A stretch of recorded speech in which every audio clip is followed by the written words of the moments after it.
తన సొంత నిధులతో కమ్యూనిటీ హాల్ను నిర్మించి ఇచ్చిన మాట నిలబెట్టుకున్నారు ఓ సర్పంచ్ భరత. తూర్పుగోదావరి జిల్లా నల్లజర్ల మండలం పడమర చోడవరం గ్రామానికి చెందిన పెండ్యాల చంద్రశేఖర్ తన భార్య హిమబిందును సర్పంచ్గా గెలిపిస్తే ఎస్సీ ఏరియాలో కమ్యూనిటీ హాల్ నిర్మిస్తానని హామీ ఇచ్చారు.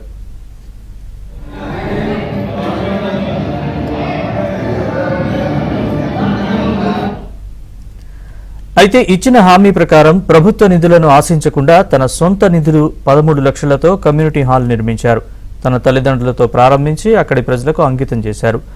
ఈ రోజు తెలుగుదేశం జనసేన నాయకులతో కలిసి కోలాహలంగా ఊరేగింపు నిర్వహించారు. అనంతరం కమ్యూనిటీ హాల్ ప్రారంభోత్సవం నిర్వహించారు.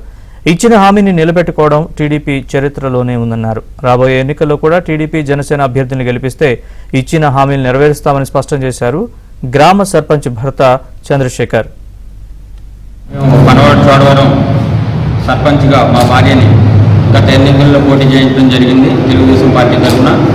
ఇక్కడ 8 వార్డులతో ఘన విజయాన్ని ఈ పడమర చోడవరం ప్రజలు మాకు ఇచ్చారు.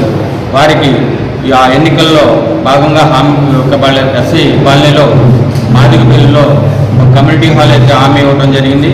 ఆ తెలుగుదేశం పార్టీ మాట మీద నిలబడే పార్టీగా, తెలుగుదేశం నాయకులు మాట మీద నిలబడే నాయకులుగా ఈ కార్యక్రమాన్ని మేము నిరూపించుకోవడానికి ఈ కార్యక్రమాన్ని మేము మా సొంత డబ్బులతో ఏ గవర్నమెంట్ పంచాయతీ ఏ సహకారం లేకపోయినా మా సొంత డబ్బులు 13 లక్షలతో ఈ కమ్యూనిటీ హాల్ నిర్మించడం జరిగింది.